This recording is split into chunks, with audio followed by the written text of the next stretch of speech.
I'm Callie, and I am with Sawyer and Sam. And the dogs, and everything we could grab because we were evacuated because of a wildfire. And the good news is we did not lose anything. Nobody lost their home. We're going to document returning to the neighborhood. This was a legitimate evacuation. It was not a grab your camera and take pictures and video kind of a thing, because we were literally shoving stuff into bags, throwing it in the car, making sure we had our dogs, and hitting the road. So returning home is going to be interesting. We are under a very strict entrance policy where we have to show ID with our address on it, and we know that there is fire retardant all over the neighborhood. So there's a lot of pink, and there are still hot spots. There's root systems that are burning, stumps. And tomorrow is actually a high wind day with the fire advisory. The fire team is going to stay in our neighborhood, and they're going to support our re-entry, I guess you would call it, for the next several days.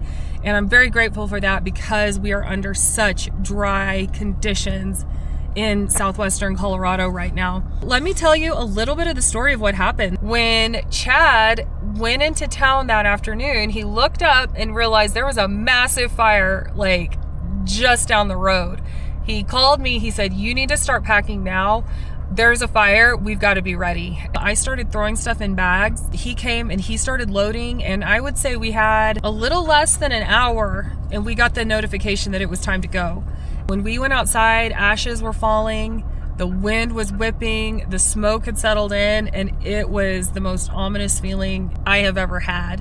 And it was funny too, because at one point I was holding up shirts like, "Oh, I wonder if I want to bring this," and Chad's like, "You got to shove it in the bag and go."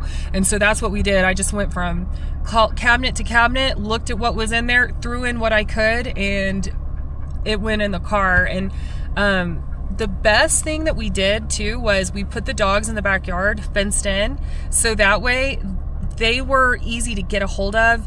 So that's what I would recommend. If you have cats, if you have anything, get a hold of them and put them somewhere, put them in a bathroom, put them where you can easily get to them. We went to the base of the neighborhood. The planes had already been scrambled, and they were dumping the fire retardant. Helicopters were dumping water. Every crew, our sheriff saved our homes. He called in every resource he could in the region, and they all came, because we live less than 8 miles from town. So it was not going to be long before the wind picked up, and this really devastated our community.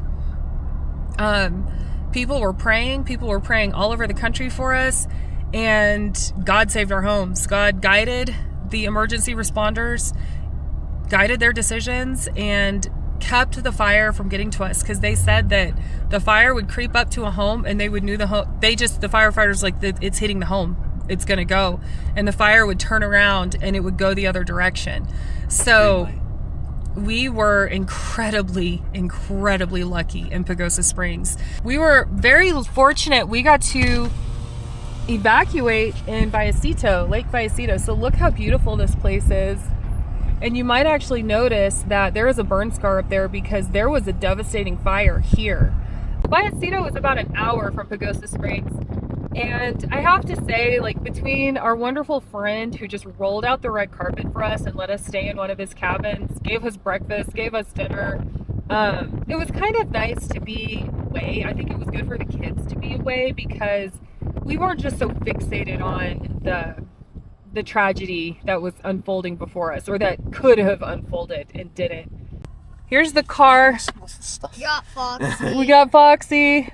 It was dog. like a mass exodus of Beverly Hillbillies is kind of what it looked like, because everybody just had their trucks piled with stuff. We tried to get dirt bikes. We have a car that only has liability coverage. We got that out. I didn't think about it at the time, and there would have been no way to get it, was Christmas decorations, which sounds so non-consequential, right, if you lose all your Christmas decorations, but there are some precious things, the kids' ornaments or something from my great grandma.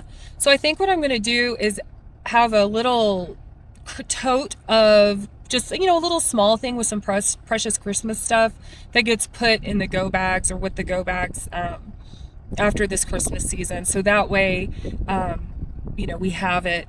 It's all trivial things, it's all just stuff, but it is the kind of embodiment of your life here on this earth. So, you know, whatever. What did you think about evacuating? It was scary. It was. It was. Followers just gotta come roaring up to the house. Yeah. I'm so excited to get home. So grateful for the first responders and that they're trusting us to be able to come in while they're still kind of they're actively extinguishing the fires. So Yep. let's see what it looks like in the neighborhood.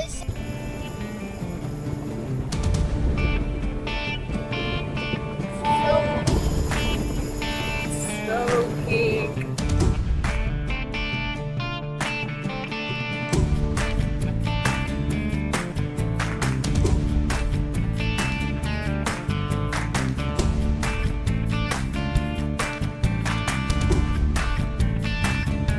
That's incredible.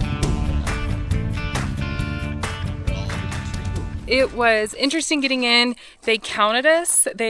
How many kids were in the car and how many adults, so that way they know how many people are in the neighborhood, because there's still a risk. And I actually thought really long and hard about whether or not I wanted to bring the kids back. I feel pretty confident that it is squelched enough that we'll be okay. But you can see behind me there's pink in the tree. So that is how close the fire was to our house. And it was immediately against other people's houses that they were able to save. Can you tell that those trees, so right through there, are pink? Right through there. And so the fire was coming up right through there, hot and heavy, and they had to fight there. Beyond over there too is actually where the fire started, just a mile that way. It hopped from a residential area through the national forest into our community. That's why it is absolutely essential to have fire mitigation, because you want the fire retardant to be able to actually hit the ground. So you can see how fire retardant was able to fall through those trees and soak the ground so that it's able to actually do its job. We'll probably cut down some more trees. I'm sure if I'm lucky, I'll have a tree left on our property.